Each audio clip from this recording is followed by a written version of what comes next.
Hi everyone, good morning. This is Sandy's cup of tea daughter. I'm her daughter Tiffany, and this is... I'm Casey. Casey's my husband. So we're visiting for the weekend, and we don't often get to visit with mom and dad. So this is Ellie. This is our little one, Ellie. Can you say hi? Eliana. Ellie may be popping in and out of our video. But today what we're going to do is we're going to do our own little cooking show for you on a holiday, a brunch staple that Casey and I have cooked for many years, especially when we host for the holidays. Tiffany. Thank you, Ellie. Me, Casey, Ellie. That's my name. This dish is a French toast casserole, and it could be an overnight casserole as well if you prep it and put it in the fridge and then bake it. Everybody watch. But we're going to be showing you how to make it if you're making it same day. This casserole is gluten-free and dairy-free, so a lot of what we're using are products that we've used over the years, but you can certainly make it gluten-free as well, or you can use whatever bread, whatever milk you decide to use. Ready? Ready. Okay, so before we get into making the French toast, one of the first things I'd recommend you doing is preheat your oven to 350, just so that by the time you get everything together, all you have to do is put the French toast into the oven. So we already have the oven preheated, ready to go.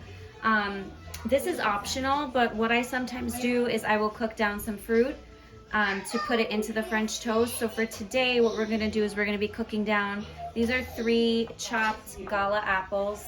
We like gala because they're not too sweet, but they're crispy enough. So you start by putting the stove on medium heat. We have it around 3 or 4. 2 tablespoons of water.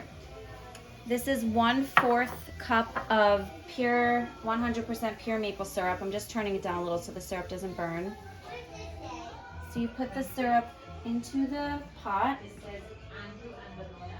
And what the syrup is going to do with the apples is you'll cook it down maybe for about 10 minutes or so. Let the apples cook on medium heat, and that will give the French toast a little sweetness, natural sweetness that you can use. You can also cook down any type of fruit and put it aside to top your French toast with once it's finished.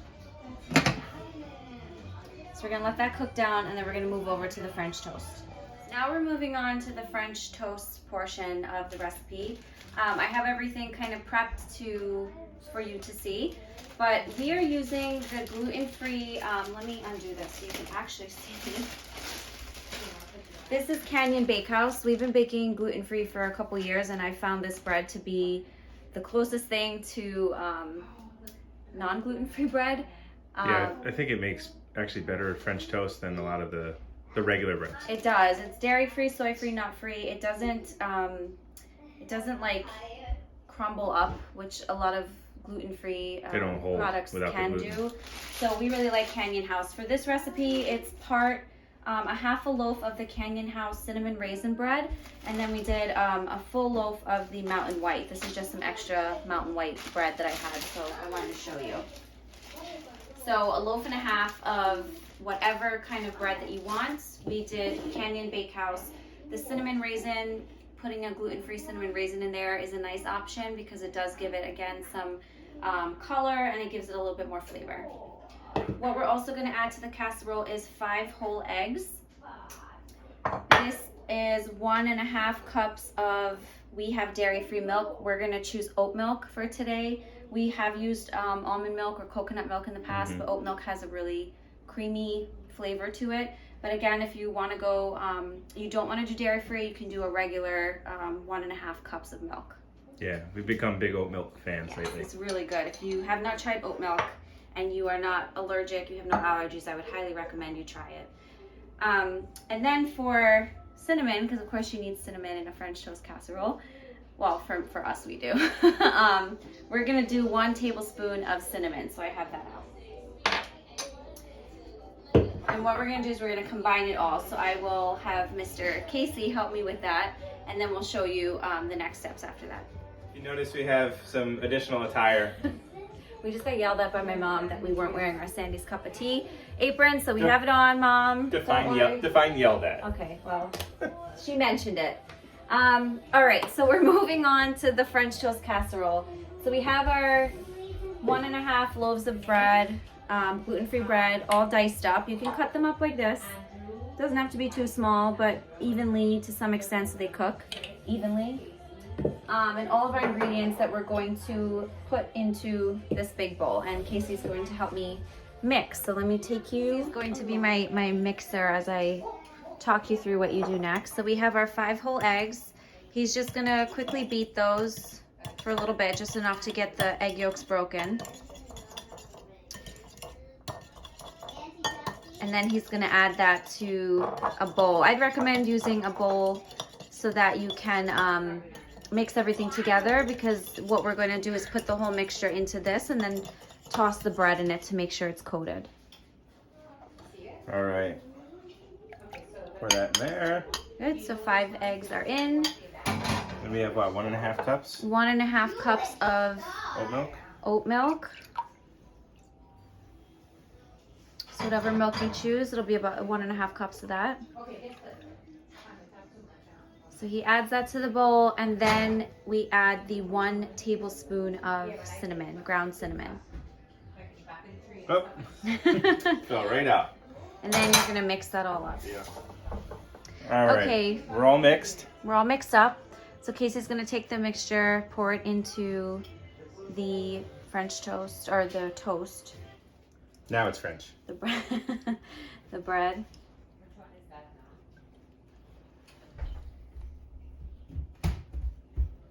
Good, and now, so the whole point of the mixture is not to soak the bread necessarily, it's just to get the bread coated enough so that when you put it into the oven, it soaks up all of that, all of the egg, all of the cinnamon, all of the milk.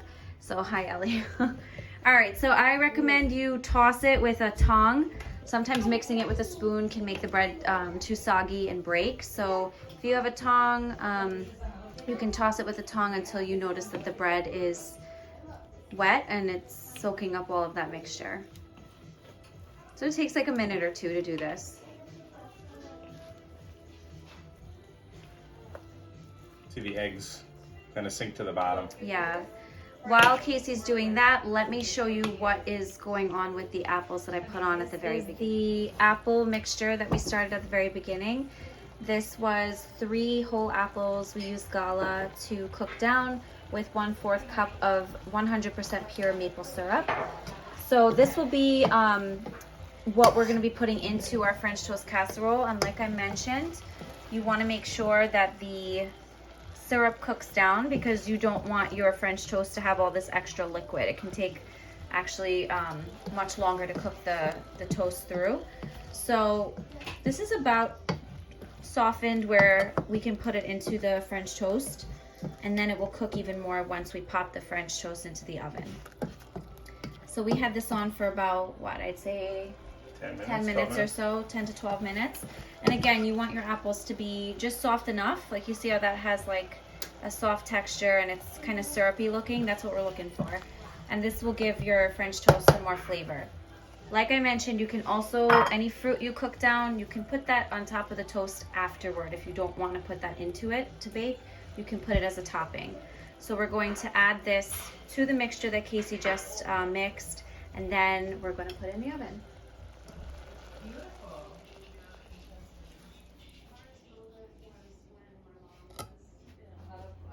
So we have the apple mixture, the bread mixture, and we have our pan. So we're using a, what is this?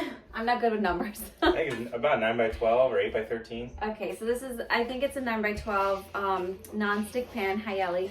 A non-stick pan. Non-stick is great if you want to cut down on the oil or the butter that you're using. We're not going to use any oil or butter for this recipe. We have a non-stick pan.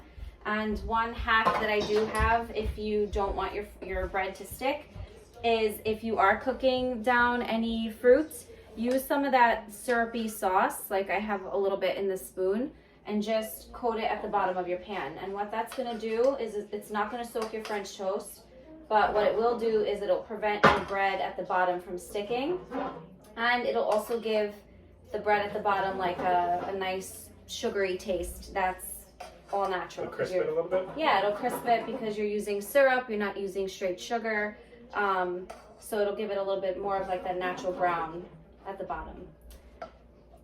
All right, so Casey, you're gonna help me here with the mixture. So this is the mixture that Casey did. It's all blended with the milk and the eggs and the cinnamon. And we're gonna empty that right into our 9x13 pan. All of it, right? Yeah, all of it. All right.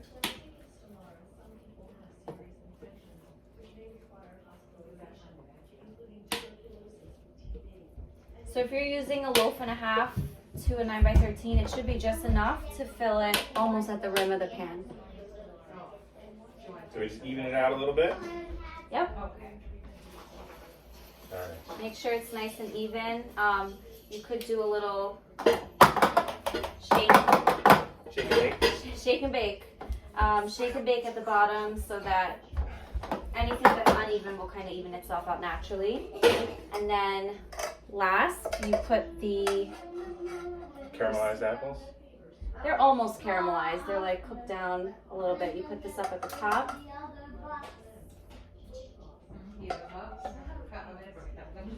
You could also mix this into your mixture. I do that sometimes. We kind of just forgot today, but that's okay. We put this at the top, but if you want to have the apples throughout the whole French toast, you can mix into the mixture before. I was just gonna say, they get crispier when they're on top. They do. We've done both. They do get crispier on top. And then, so that's all of our apples. Yeah, hold it up. Yes, you can hold it up. And then let me just get a little bit of... Very nice. Casey's the commentator on the food. And then if you want to do a last dash of cinnamon, this is no particular measurement. You just dash it up with Eyeball, some cinnamon. like I do with my honey for my Yeah. drinks, right?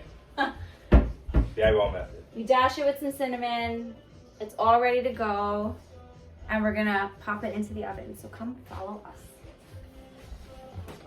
So our oven's set at 350. We put it on at the very beginning so it's all ready. You can put it on the middle rack. Make sure it's in there. And then you cook it for about anywhere from 35 to 40 minutes. So this is where I am challenged because this is not my usual oven that I use. I think, yeah. Is it cooking time? Oh, Yep. Yes, okay. So we're gonna put it for about 40 and I would check it, maybe check it at about 35 minutes, see how it's doing. It should be crispy at the top and then when you put a fork through it, you should feel like it's puffed up a little bit. It shouldn't be that soggy kind of feeling. So you want it to be crispy at the top and then the fork should go right through it and clean, just like when you bake with most things. So we'll check on it and we will take you with us so you can see what it looks like. Yeah, and the nice part about this is if you do make it like the night before, if you're having company over, it saves you a ton of time in the morning. Yes. So, all right, we'll see you in a bit. See you in, what, 40 minutes?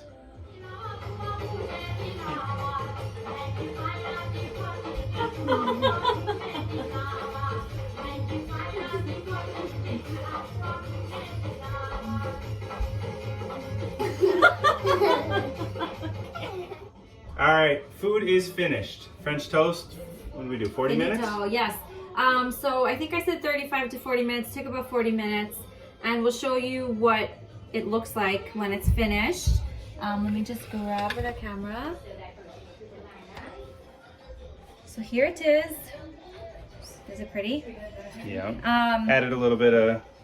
Yes, we added some cranberries at the top. For holidays, you can put like some pomegranate. You could put some anything with like some color, persimmons if you want to, but that's, you know, whatever it is that you want to do, you can add it or not. You can just keep it the way it is. But as you see, when I tap the top, if you can hear that, it's crispy at the top. The cinnamon is there. The apples, when you zoom in, they're kind of caramelized, crispy in certain parts. So that's what you want. You don't want sogginess. And it has kind of like a bread pudding consistency inside, which is what we're looking for. The crispy on the outside and then moist in the inside. The longer you leave this in overnight, so if you were to prep this recipe, put it in your fridge overnight, the longer you leave it in the fridge, the more of like that bread pudding consistency it has. So it soaks it all up, right? Because it gives the mixture longer time to set. So if you do like that kind of consistency, I would recommend you do this recipe and prep it the night before. And then the morning of, it's really easy. Before you host or before you want to have your brunch, you pop it in the oven. It makes your house smell really nice. And that's all. Yeah, and then if you wanted to go crispier, you would just keep the ingredients, the wet ingredients separate, right? Yes, if you prep it the night before. Yes, I would say if you don't want the bread pudding is good though. Yeah, it is really good. But if you don't want that moist consistency, I would keep the fruit and stuff separate so that you're just having the toast. And then you can put the fruit on top after. But this is what we got going on. Mom and Dad put this little spread together. We cannot take credit for this, but they did some eggs, fruit platter. We have some, I don't know what this is, but I'm sure V8 maybe. And then there is some orange juice here, which I'm sure has some kind of alcohol in it. So that's all. Thank you for joining us today on this recipe. We are going to have our brunch. Casey and I have, well, Casey's behind the camera right now, but we have our coffee, we have our tea, and we're going to spend some more family time. Thank you for joining us, and we will hopefully be back again soon. Thanks, everybody. Cheers. Bye. Cheers. And say bye, Ellen.